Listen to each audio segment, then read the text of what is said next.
Hi guys, welcome back to my channel. So today we are going to be doing a different video than I normally do. I normally try to plan my content. I make notes on what I would like to talk about. But today I am going to be speaking from the heart a little bit about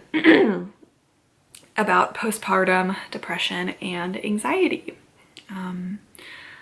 I was triggered to speak about this today because I had been dealing with some medical bills this morning from my labor and delivery, which was almost a year ago, which I thought were completely taken care of. But some things happen and it's out of my control, and it's really been a stressor on me today. But I do have to get that figured out, even though I thought it was already completely taken care of. But that kind of triggered me today to talk about this. Okay, so yeah, we're gonna talk about postpartum depression and anxiety. Obviously I'm making this video, which means that I do suffer from postpartum depression and anxiety. Definitely more depression than anxiety, but it is possible to suffer from both. Grayson is almost 1 year old, and I have struggled with this for a very long time. And it wasn't until he turned 11 months old that I was really able to admit to myself that this is what was going on. And I think admitting it to myself and giving a name to it has helped me a little bit to cope. I lied to myself for almost a year since I had Grayson. I think the beginning part of postpartum, it's just so much shock about, your new life, your new roles, your new responsibilities. There is a lot to it. Breastfeeding, you guys know I had a rough time breastfeeding, but there's a lot. So you kind of put yourself on the back burner and focus on your child. And that's what I did. And like I said, he was 11 months old. So just about a month ago, when I finally did the research and admitted to myself that it was definitely postpartum depression that I have been dealing with. And because I had not admitted it to myself, I was doing nothing to cope. I was just suffering in silence. And it's been rough. But so some of the things that some of the symptoms, I guess, of what I have been dealing with, I think the number one thing is just general irritability, specifically in my day-to-day life, my home life. I have always been pretty good at separating my work life from my home life. So the second I step in the door at work, 90% of the time, that is all that's, really my focus. Of course, I get to talk about Grayson and I get to talk about my home life. But it's almost like I've just put on a show and I know that I have to perform. But when I get home, it's another story. I'm definitely irritable, not all the time. But I do have mood swings.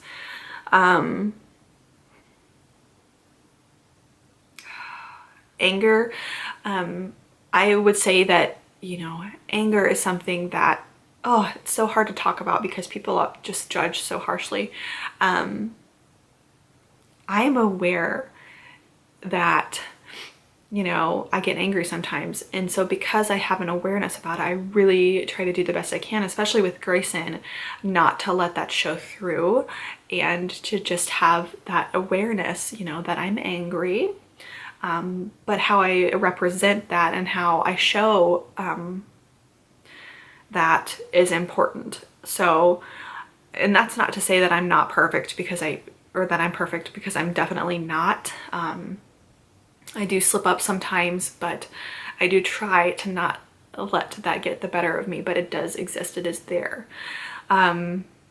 Another thing that I've been struggling with is just invasive thoughts to varying degrees. And I'm not going to talk about this in depth because I think that this is something that is so personal to me that I don't know that I could talk about it with anybody right now other than a trained health professional. But you have these invasive thoughts.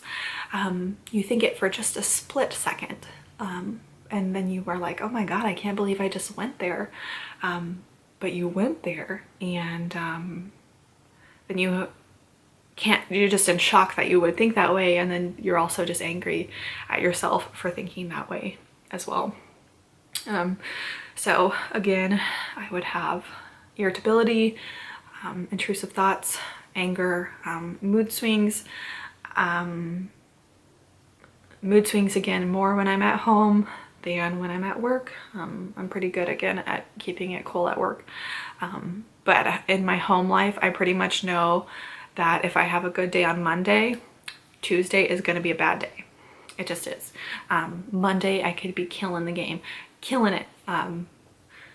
Get up in the morning, get ready, get Grayson ready, get us all fed, get us all dressed, drop him off at school, work a day, come home, cook dinner, feed him, change him, get him ready, play with him, do laundry, whatever, dishes.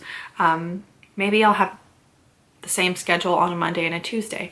But if I have a really good time on Monday, sorry, my camera stopped recording for no reason, but if I have a good day Monday, I pretty much know that Tuesday is not going to be a good day, just because I have mood swings. I also have anxiety. It is a very high functioning anxiety. It's not crippling by any means. I can go out and do things. I am not cooped up in the house, but I do have anxiety, and most of it stems from the pressures I put on myself, specifically on my days off, to get things done. And I know it's normal for moms to try to do everything, but I feel like I beat myself up if I'm not able to do everything. And I get anxiety about the monumental tasks I have to do for the day. And there's some other things involved with that. So those are my signs and symptoms, as well as just a depressive state overall. So it comes and goes for me, just feeling worthless, not getting excited about doing things, feeling no sense of purpose, feeling a complete lack of motivation. So those are what I've been dealing with, those things. How I am going to cope with it. The first step for me absolutely has been acknowledging that this is what is happening. Putting a label on it has helped me. And I can't say that's going to be the case for everybody, but I think knowing that this is a mental health disorder that affects millions of people, and you are not alone. It is not talked about enough, and we all say that, but it's still not. There are not enough resources, and there is not enough flexibility in people's work lives and home lives to be able to properly deal with a mental health disorder, which is so unfortunate. But step number one was just acknowledging that I have postpartum depression. The second thing that I've kind of started to do, and this may sound silly to you. If it does, that's okay. This is just my way of doing it. I have started to take 2 supplements. The first one is a hormonal balance supplement to help support my hormones as a female, to help support my reproductive health, to help just balance everything out, because as we know, as women, we have a cycle and it's crazy, and this is going to help level everything out. So I'm taking that, and then I'm also taking a supplement that's supposed to help boost my mood and support healthy stress management. I will probably do another video on these supplements. But that's what I'm doing for that. And then I've also started to incorporate exercise. If you've been on my channel for a long time, you know that exercise has always been a foundation of how I live my life. But that changed when I had Grayson, and I honestly was okay with it. I was fine with my body. I've been fine with my body. I'm actually 15 pounds lighter than when I got pregnant with Grayson. Physically, like looking at my body, I'm pretty happy with it. And I'm okay with not being physically fit like I was before. But I have come to realize, as I kind of knew before, but you forget things, that exercise helps so much more than just your physical appearance. It's definitely a big mood booster, and it definitely helps with your mental state and supporting a healthy, happy attitude, and just boost those good endorphins. So I am trying to be more consistent with that. It looks very different than it did a couple of years ago. My workouts might be 20 minutes, 30 minutes, 45 minutes. They're probably not going to be an hour and a half or 2 hours like they were before. But that is what I am doing to cope with it. Because I'm aware that it is an issue. If these things don't severely help my mental state, then I will seek additional help. And I might even seek that anyway. But for me, creating that time for myself and committing to seeing a therapist gives me anxiety, because I don't feel like I can be, and again, this is all mental. This is all in here. It does not have any truth. But in my mind, you know, committing to once a week with a therapist is time taken away from my son. And I already work full time, and that's enough time taken away.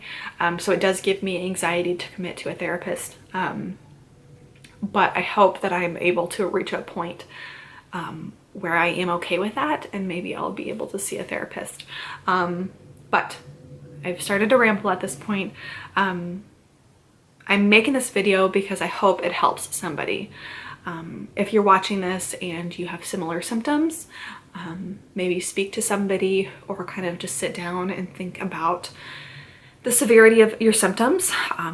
If it's postpartum depression, there's nothing wrong with you. This is something that happens to millions of women a year, and it's not talked about enough. There's nothing wrong with you, and as long as you manage it, it's going to be okay. If it's so severe that you're having, you know, very invasive thoughts of suicide, or anything like that, I just really hope that you reach out to somebody. Any of you could definitely reach out to me via the comment section, or my Instagram, or my Facebook, or my email. I will put all of that information in the description box for you. Please reach out.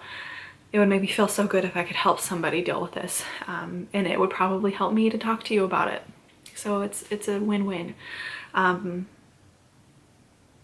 yeah, postpartum depression is not easy, and I just wanted to give you guys an update about what's going on in my life right now. I will be back to my regular content. I'll be posting videos probably later this week and next week, as usual. Okay, I will see you in the next one, and I hope you have a good day. Bye.